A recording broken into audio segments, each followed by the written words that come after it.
for my Seeker brethren. The figurehead looms ahead, continuing its silent watch over the seas.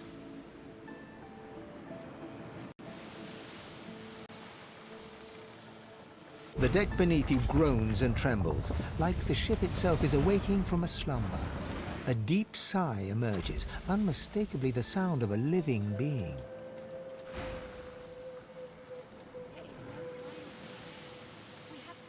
You are not the witch. You are not Dallas. You sang the song. Now you must decide my fate. Are you to be my new mistress?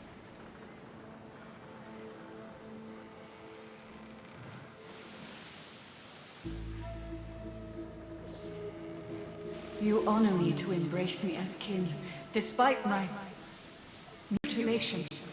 I thank you. But I cannot be free again. Not truly. I am a vessel, and must be guided. Let me take you wherever you wish.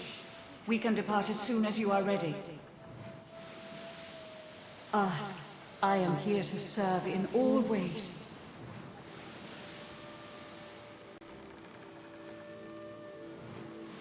The bow of the ship creaks downwards on the swell of the ocean. In the breeze above you, the faintest hint of what might have been a melancholy sigh. Once, I was an elf. I passed away and was reborn as an ancestor tree, in a beautiful forest surrounded by kin of both flesh and root. But that time has passed. I saw that forest reduced to a dead place. Then I was taken away. My memories were lost, like the leaves from my branches. Thanks to the great calamity of our people, the Magisters. They tainted our soil with death fog and uprooted the sacred ancestor trees. They tore me apart and turned me into this monstrosity.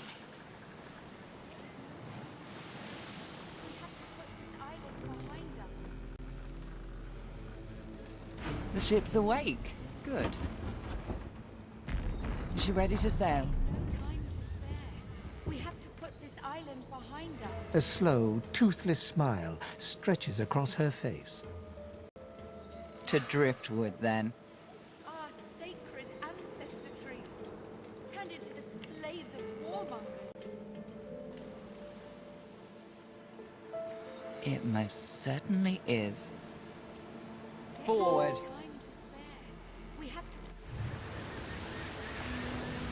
With the sun on their backs and the wind in their sails, the God-woken watched Fort Joy shrink behind them.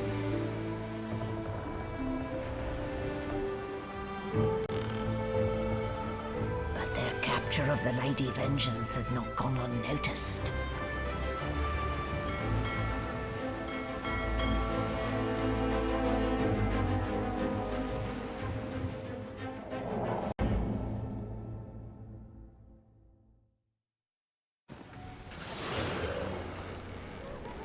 I respect your mettle, sorcerers.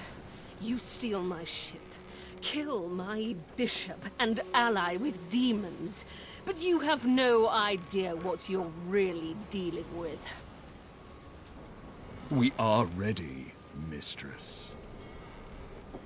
Yes, but are they? I swear, mistress. I swear they'll perform admirably. Very well. Show me. Goodbye, sorcerers. This is my ship.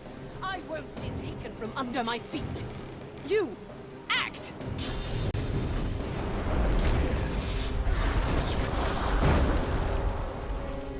Oh, for the love of the void. Listen up. We can't win this one, but I can get us to safety. You'll need to buy me time. Show us what you can do, Godwoken. Godwoken? Paradise chance, rather.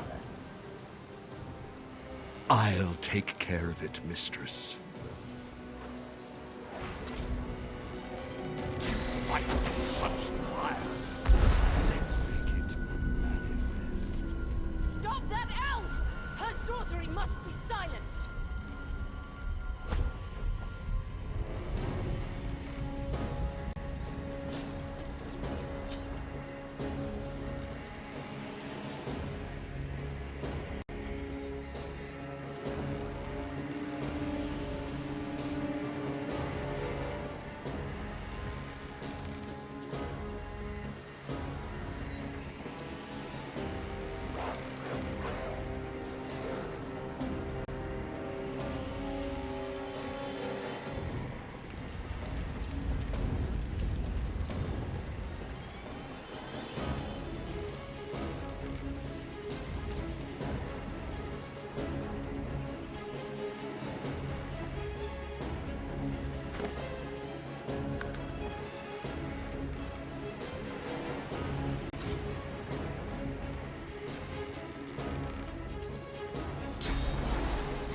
It's like lava flowing through me.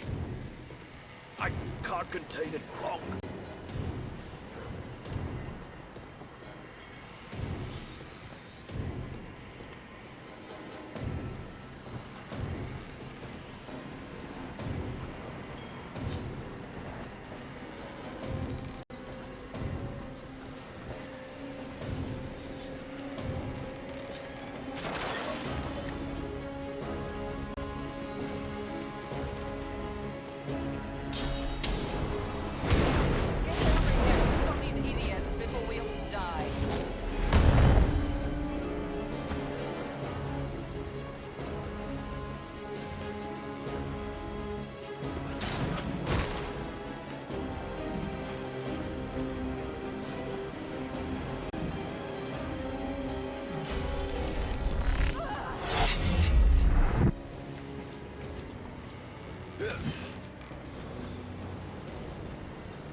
You will not take me again, Dallas.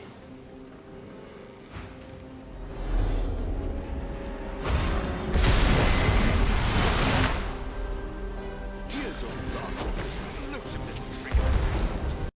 Let's see how it suits you.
Defend me or die.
Bring her to her knees. Do it!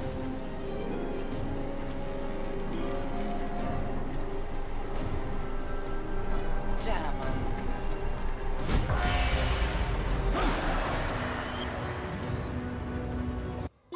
With the help of the half-demon malady, the God-woken escaped through the veil that separates life from death.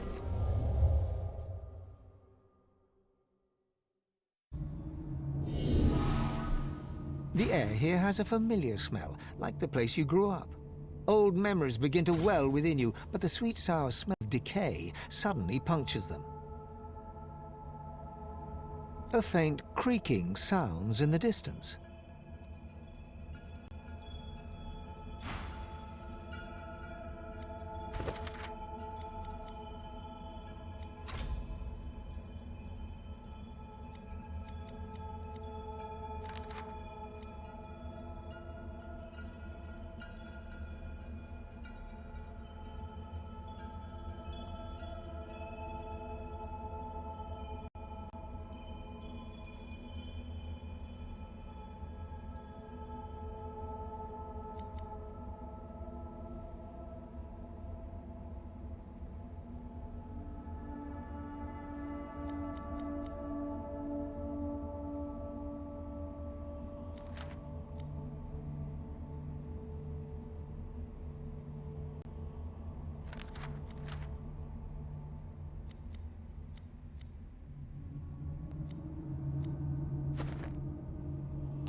Is that a tree?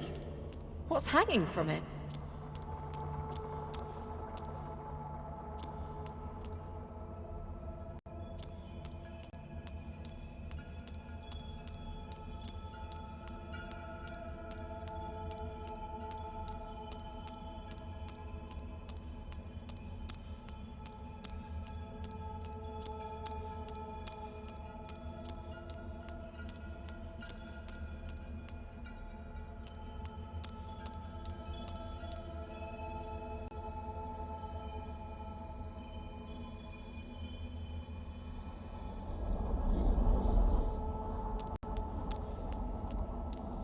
Must be a way across.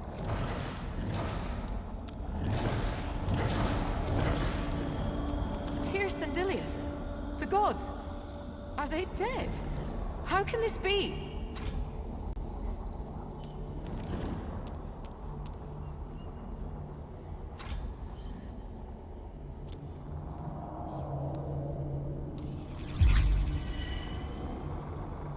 Tight coils wrap Tyr Sandelius from head to foot. His still face is set to a glowering sneer.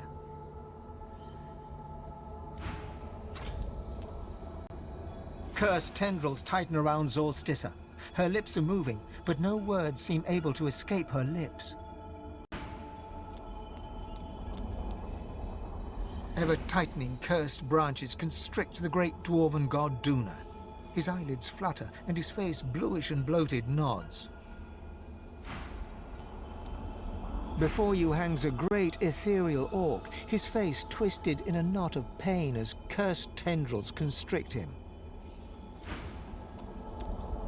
A small, stout imp winces under the countless cursed threads that bind her.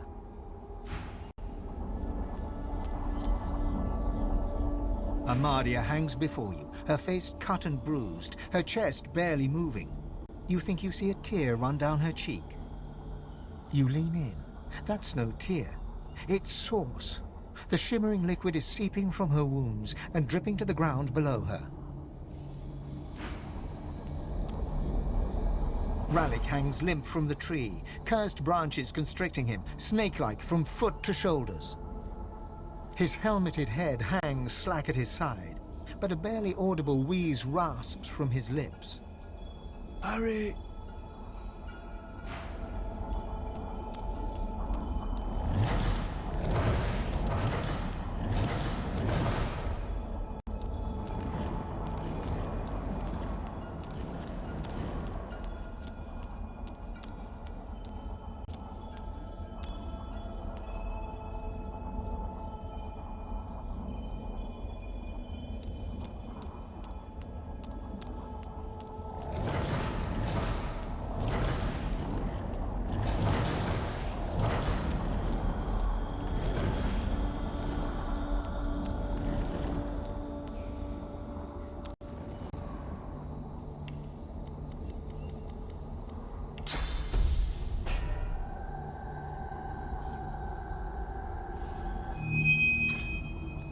As he regains consciousness, Tyr Sendelius frees an arm from the tendrils that bind him. He clutches at the coils, but cannot rend them apart. Curse these snakes! Curse these binds! The others too? Am I the first to wake? It doesn't matter. There is no time. You must leave this place. It's too dangerous. It struck even here, in these halls. Invisible it creeps. The void. It is here. The cosmic spider ever weaving its webs. The void is coming for us gods. Coming to drink us dry of our powers. We stand no chance, not here. Yes, I, the god who created you, tremble. Soon the Seven will be nothing but morsels in the maws of the void. Unless you do as I bid you. Do what I blessed you for. You have already set loose some of the powers locked within you. But there is a great well of possibility as yet untapped. You cannot stop until you ascend to the highest heights of your power. You cannot stop until you become divine. Like Lucian, you will be called to unite the powers of the Seven against the Void. Like Lucian, you will lead our proud people to preeminence. But unlike Lucian, your weakness will not lead you to foolish failure.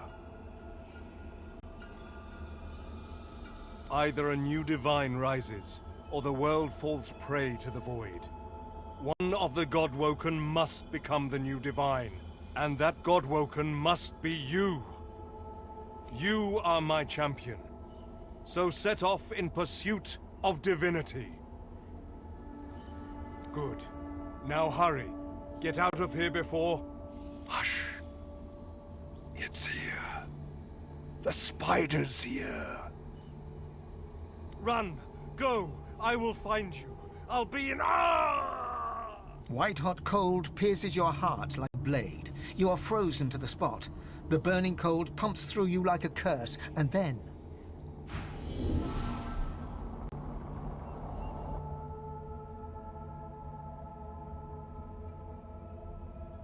What's happened here?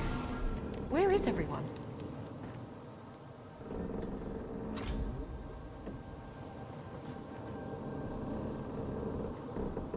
The same troubled look is visible on each face.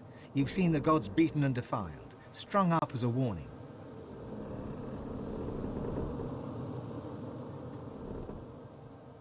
What can yet be blessed, can yet be restored. One way or another, divinity will survive. Through all of you, and all of me. I've got my weapon, I've got my wits. And now, I've got a new enemy. If the Void wants me, well, I say let it come. I'm ready. The Void has been pushed back before by the power of mortals. The gods couldn't handle it. But maybe we can.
Where is everybody? Hidden away somewhere. Not a soul down here. Just stillness.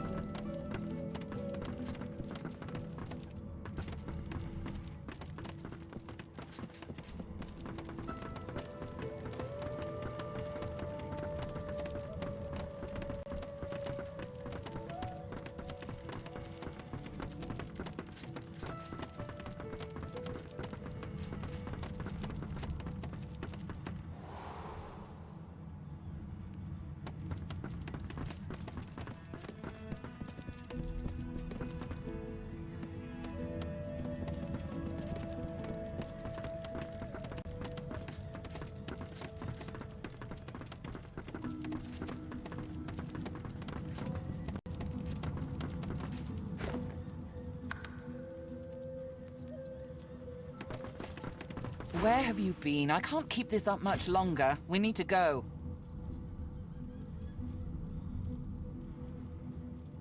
There's no time. I can't hold us here. Brace yourself. This might hurt. A lot.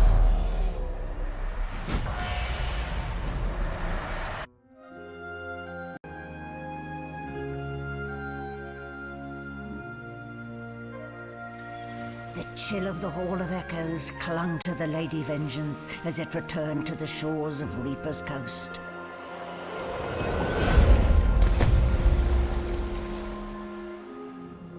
The Godwoken were alive, but what of the gods? Solid ground materializes beneath your feet. Your weight falls back into your body all at once, and bright sunlight stings your eyes. As your eyes adjust, you realize you're still aboard the Lady Vengeance. A gust of fresh sea air caresses you, and warm sunshine prickles your skin.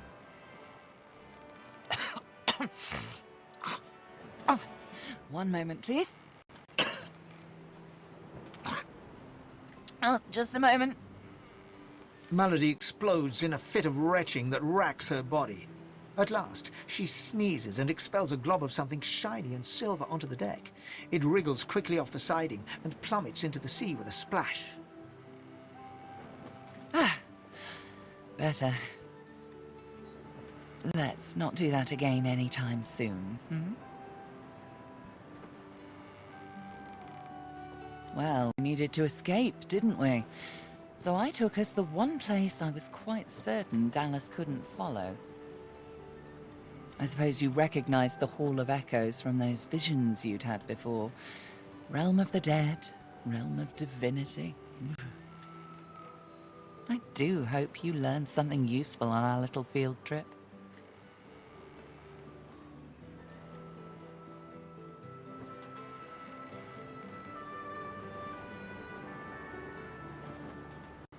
Desperate how?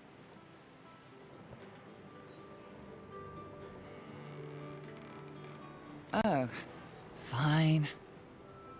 1, spooky magic. 2, only half a demon, actually. My mother was a bitter elf named Loda. 3, just a bit of leftover effluvia from the spell. 4, more than I can count. 5, something too horrible to mention by the light of day. And now that I've answered every question a sane person could conceive to ask of me in this moment, let's carry on. What did you see? I see. So, your god seemed uncharacteristically frightened, told you the void was coming, and that only you could ascend to divinity, after which you felt a cold deep within you. Well then, it sounds like you need to ascend, doesn't it? And quickly. She inspects her fingernails with great attention, then looks up at you from under an arched eyebrow. Did they mention how you were meant to become the next divine? Oh, what confidence you inspire. Luckily for you, Mama Malady is here to help. We already know you can bless, but as far as I know, you can neither see source nor take it as you see fit. I may not know much about divinity, but I do know that any godwoken worth their salt will know how to perform all these oh-so-fantastic feats. You need to go see the Meister.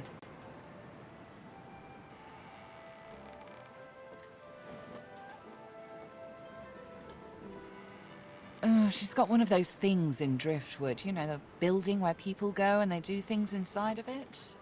A home, that's it. She's got a home in Driftwood. Give me your map. There you are. Tell her I sent you and she'll handle the rest. You're at the beginning of a long journey, Godwoken. Long, but exceedingly interesting. Now, I must be going, and so must you. Shopping. Why, our faithful little sloop, of course. We can all ride together. Won't that be terribly fun? Before you go, if I'm not back by the time you find out where our journey takes us next, you can call me back here. Tell the ship. She'll know how to summon me. And in the unlikely case you don't manage to do whatever it is you'll need to do to become what you need to become, you could call me, but I would be grateful if it doesn't come to that.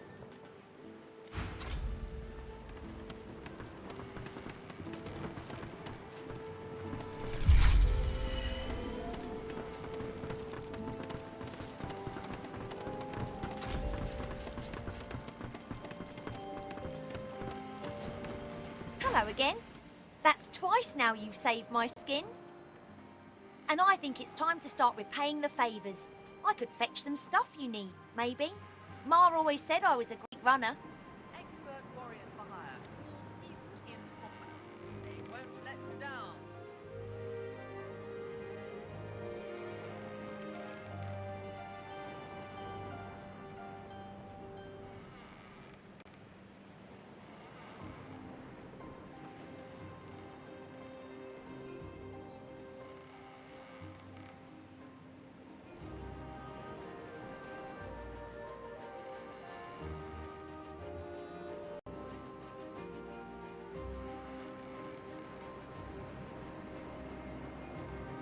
Sure thing. I'll start hunting that down right away. Don't wait up.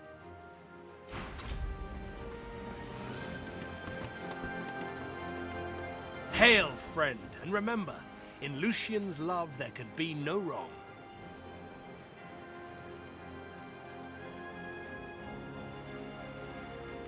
I expect Malady has an answer to that. It seems she's got it all in hand. Only as often as I need his guidance, Godwoken. When I invoke Lucian's words, I invoke his deeds too. He stood for the defenseless when the Black Ring rose up. For all of us. For my mother, my father. Gareth's nostalgia lasts for just a moment longer. He composes himself, clears his throat, and waits for your next question. Paradise awaits, my friend. Not an actual paradise, of course. I don't think there's such a place in all of Rivellon. Paradise Downs. My parents still sow the soil there. And if the Order hadn't called me to its ranks, I'd still call their farm my home. I miss it. I miss them. They've been forever understanding of my duty. But I admit, I've been neglectful. I have some wrongs to right.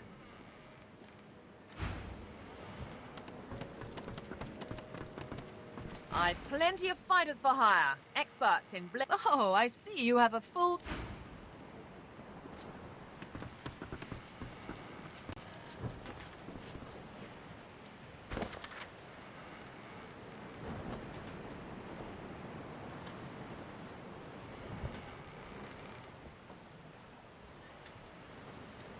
Allies for hire.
Well now, how's my favorite god woken?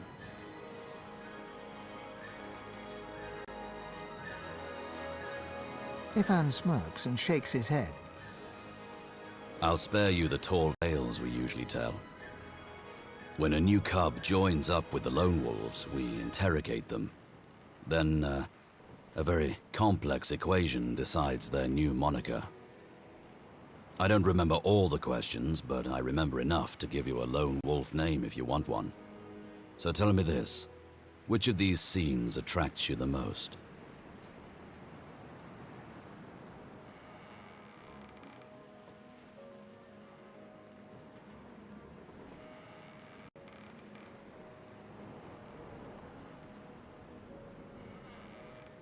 Ifan nods and raises his eyebrows, a slight smile brightening his face.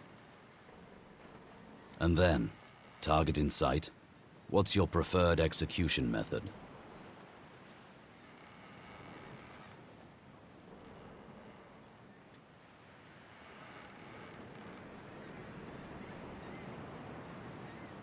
Right.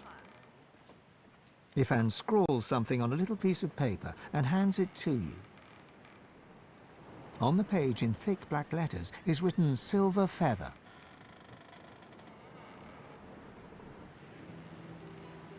Not as pant-wettingly fearsome as Silverclaw, but not bad.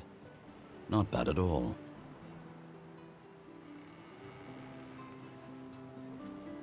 Ifan smiles and salutes at you.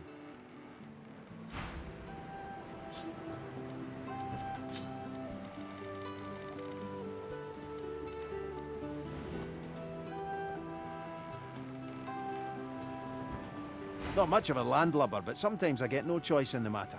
Besides, there's business to take care of.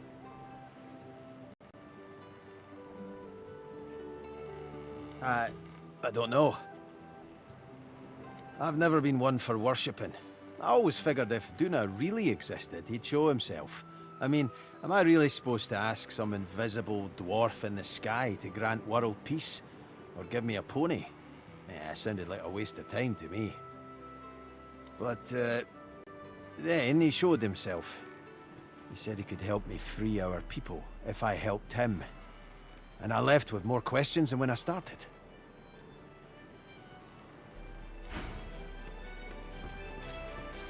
Speak.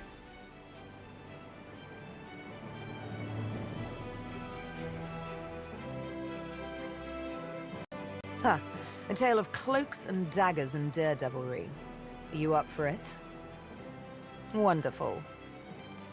She bows with thespian flair. Imagine a black room. It's been your room for years. You know it by touch more than sight, for it's always dark. And when I say always dark, I mean always dark. You're either in the room or in the box, for it's in the box that you travel. You're only let out at night, because you only hunt in the night, with the Master's voice in your ears urging you on. And after it's done, you lie down in the box once more, with wet hands and mad red thoughts. Sometimes it's best to let sleeping questions lie. The thing is, the box didn't break me, though I confess it taught me to hate. One night, I killed a scholar. With my needle through his fragile old skull, he fell headfirst upon his writing desk, blood mingling with spilt ink. It's when I saw the ink that timid thoughts of rebellion first bloomed. Back in my dark room, I dipped my needle that killed the scholar in his own ink, and engraved his name in my skin. I'd remember him. I'd honor him with vengeance. His name was the first, but many more followed. Of course. She bares her left arm and shows you the name. You softly run your finger across it. Mindarin. He was Turashar, a keeper of stories. I'm sure he was loved by many. People like him, the beloved dead, they kept me going. Then, one day, It happened. A gush of wind, a sliver of light. Light! I hardly knew it for what it was. A simple oversight that comes with habit. A door, left slightly ajar. That was all I needed to feel a rush of blood, a thirst for liberation like never before. I tore at the shackles that kept me chained to the floor, iron thick as a smith's wrists. Of course they wouldn't budge, they never did before.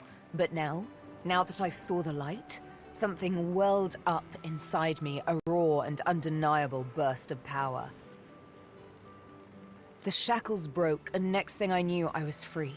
I stood alone outside the ruins of a fortress, snow-capped peaks all around me. But the sun, oh, the sun. I had risen as if from the grave, and she kissed me back to life. Ain't over yet, honey.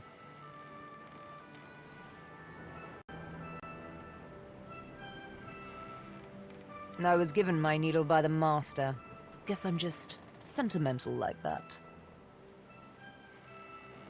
Fine, if it means that much to you. She draws her needle and holds it up between thumb and index finger. Go on. Ever so gently touch the tip. Barely have you touched the needle's pinpoint surface when a thick droplet of blood wells up from your fingertip. Sharp little minx, isn't she? Sabine, this needle was forged in an altogether different world. It wasn't wrought upon a crude anvil, hammered into shape with rough blows. No, it was cast with demon precision. It is absolutely priceless, and it's yours. The master's own words. And he was right. As an instrument of assassination, it's absolutely priceless. But one day soon, he'll find out just how much he overspent on his gifts for little old me. Just why this needle is a girl's best friend. One might say I'm a bit of a sucker for poetic justice. You got a price on the warriors I have for hire, but you can't put a price on the glory they'll win.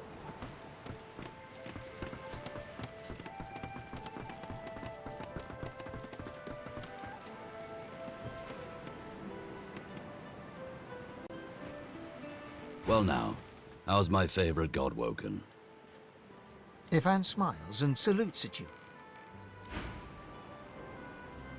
Not much of a landlubber, but sometimes I get no choice in the matter.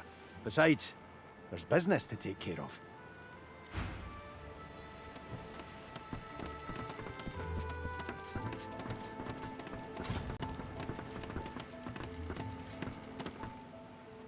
I hadn't realized I was in such illustrious company when we met before.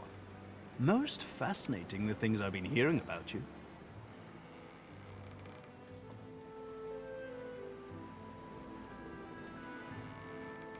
That you're, how did Malady put it again? A god-woken. Yes, that's it. Quite remarkable if it's true. Tarquin pauses, taking you in.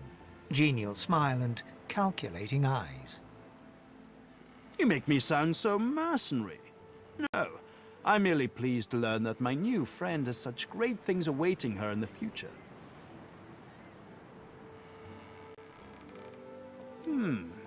Both wise and well-mannered.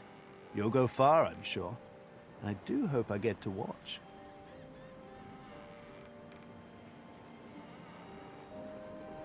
Why, it was your ally, Malady, who spared me. She claimed that I might be of some use yet. Rather flattering to enjoy the favor of such a powerful being.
Here we are, Reaper's Coast. We made it. The hunt, like always. To be God-woken is all well and good, but above all, I've yet to find the Master. Somewhere further inland, Roost Anlon breathes. All I have to do now is pick up his scent and make his last breath worth my while.